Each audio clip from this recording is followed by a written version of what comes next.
Let us recap. 3 years ago, you were sent to the center of the Earth as part of a top-secret mission to ensure the delivery of Little Orpheus, an atomic-powered capsule. You promptly vanished until you casually wandered up to Molodiyozhnaya station 3 years later, claiming to have saved the world, but lost Little Orpheus in the process. Is this correct? Yes, General, it is, but... You are charged with many crimes against the state, including desertion, lying to a superior officer, and sedition. Any one of these charges bears the punishment of execution by firing squad.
General, you must be reasonable. I did my best. It's all true, I swear. I swear upon the lives of my family. Oh, do you? Auntie Marcia and Uncle Vanya, the traveling tinker and the pig dentist, or perhaps Cousin Pavel, the criminal mastermind with the unhealthy taste for eggs. How stupid do you think I am, Comrade Devalov?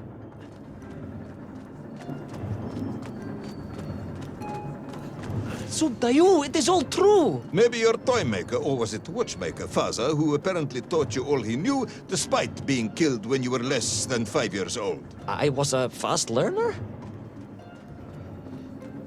You have precisely 1 minute to convince me not to summon the guards, and have you shot on the spot. A minute? A lifetime. It's all I need, General.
was astounded.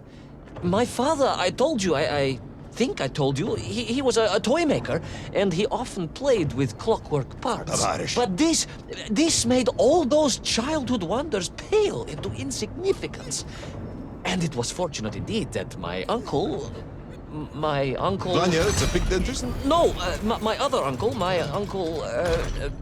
Sasha, had taken me mountaineering in the Urals during my childhood, for it was only by scaling these giant mechanical parts that I would reach Little Orpheus. Yes, I had been thinking that it seems awfully convenient that you were such an accomplished climber. I don't, however, recall any mention of this Uncle Sasha in your file. He was a very private A man. very unlikely man. That was Uncle Sasha's blessing and his curse.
Those great wheels and cogs clashed and boomed.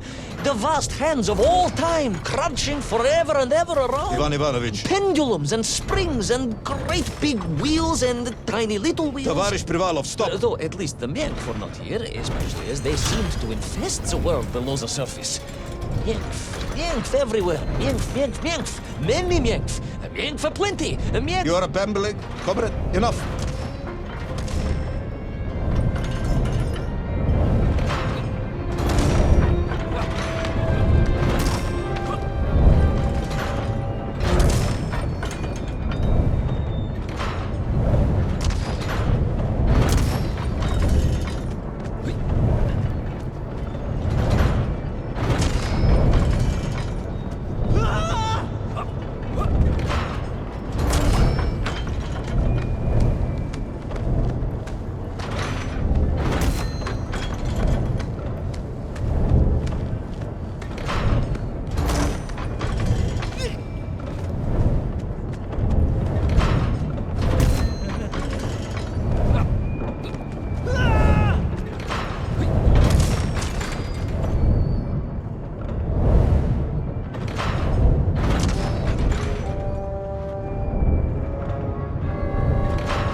But where was Toll? Aha! High above. On the clock face, perhaps. With his radios and his crystals. But where was Toll? Aha! High above. On the clock face, perhaps. with his radios and his crystals. Now, if I could just reach him, I could use the bomb. There is no bomb. You have no idea how to make a bomb. You have no idea about how to do anything one might actually expect of a cosmonaut. The bomb? Ivan Ivanovich! General? Time is up.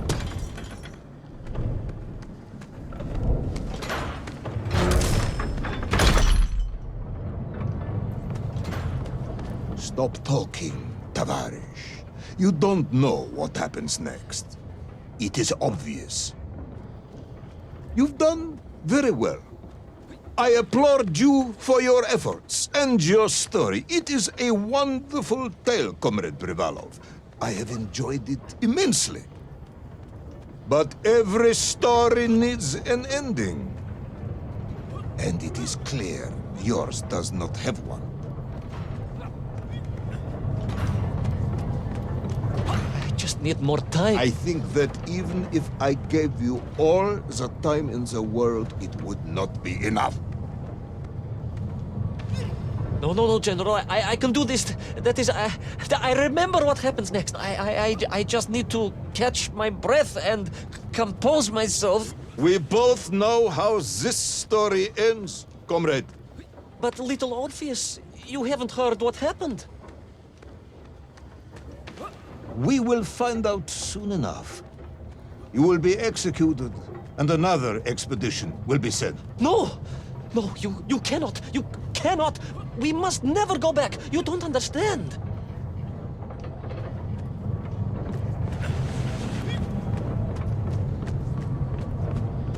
Make me, then. Make me understand. I am a kind man, although you may not believe this. I do not want to have you shot. So help me. Make me understand. Tell me what happened to little Orpheus.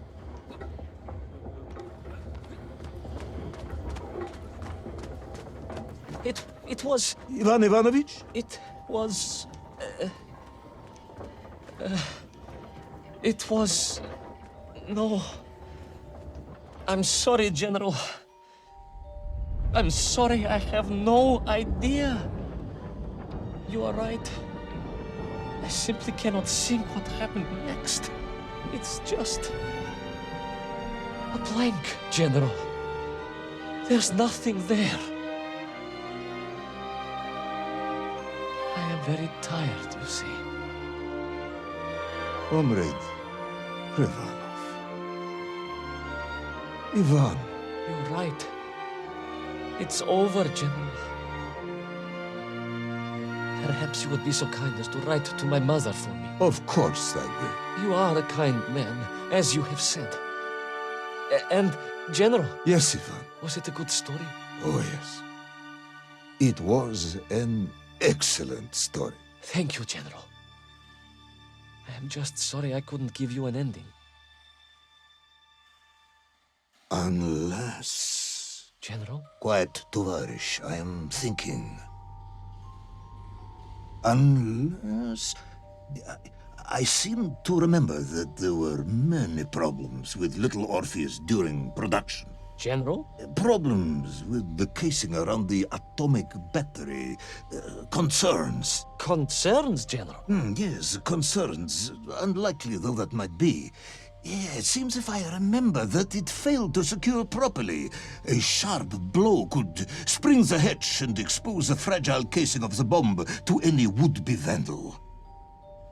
I'm not sure I follow you. A resourceful yet forgetful hero might, one would think, take advantage of that fact. But how, General? Where would I find something to strike it with? The son of a watchmaker would easily find something within a giant clock mechanism that resembled a hammer, surely. A hammer?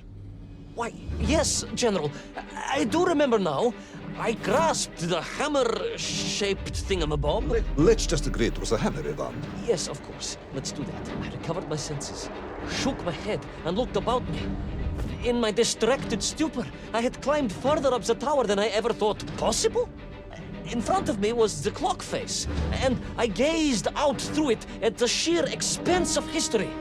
And I knew whatever happened next...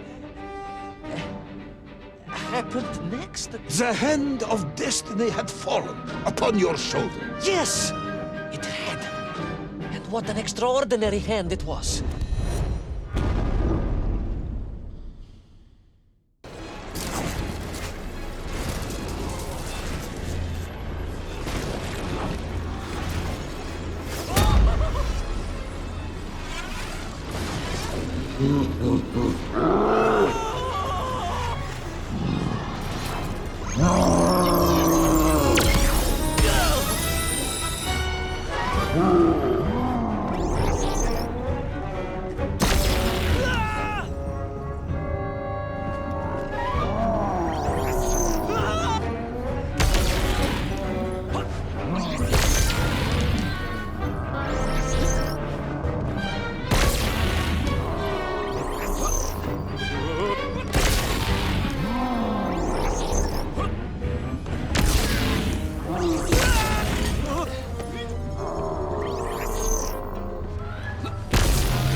And so, Tol was defeated. Little Orpheus destroyed, the bomb lost forever. Not just that, General. In that moment, time sprang back to its proper shape, and I found myself once more in Plutonia, the start of my journey. But the wound in the interior sky was gone. The drill was gone. It was as if I had never been here. And they were nymph, free and happy, without the tyranny of Tol, free to pursue their simple lives. But we can never go back? Never, General. One drill, one metal sphere, one lone cosmonaut was nearly enough to destroy time and unleash the tyrant Tol upon our world. Who would think an innocuous beeping radio housed in a ball of metal could change the world so dramatically? Who indeed? But tell me, what of you? And what of your return to the surface? I stayed amongst the Mienk for as long as I could. But I came to realize they had begun to worship me as a king. No, General. I am a good socialist and could not allow this workers' paradise to become corrupted. And so I left that wonderful land for the last time. And then? And then I walked.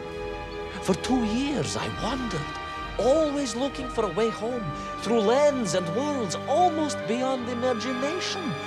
Until one day, I emerged, blinking into sunlight, and realized I was home. Until one day I emerged, just like that? You just found your way back to the surface? Well, General, it was a little more complicated than that. There were great obstacles to overcome, and terrible challenges to face, and incredible lands to explore. Enough. Little Orpheus is lost forever. The interior is sealed. You have returned with a story of socialism, triumphing over incredible odds. It is, as I said, enough for one night. Enough for my report, at least. General, if I may... Comrade Ivan Ivanovich Privalov, you are found guilty of all charges brought against you and sentenced to execution by firing squad. However, having listened to your story, I believe you are quite mad. In other words, I find your madness guilty, not you. And we cannot execute madness. And indeed, there are lessons to be learned, even in the depths of this madness. Perhaps the Americans were right to send the chimp after all. So, General? Get out of my sight, Ivan. Go home. Enjoy a state pension as a madman. Just make sure I never see you again. Yes, General. Of course, General. Anything you say. I shall be small and quiet and live a life without excitement and... Out! Until one day I just emerged. Oh, very good, Tavarish. Very good indeed.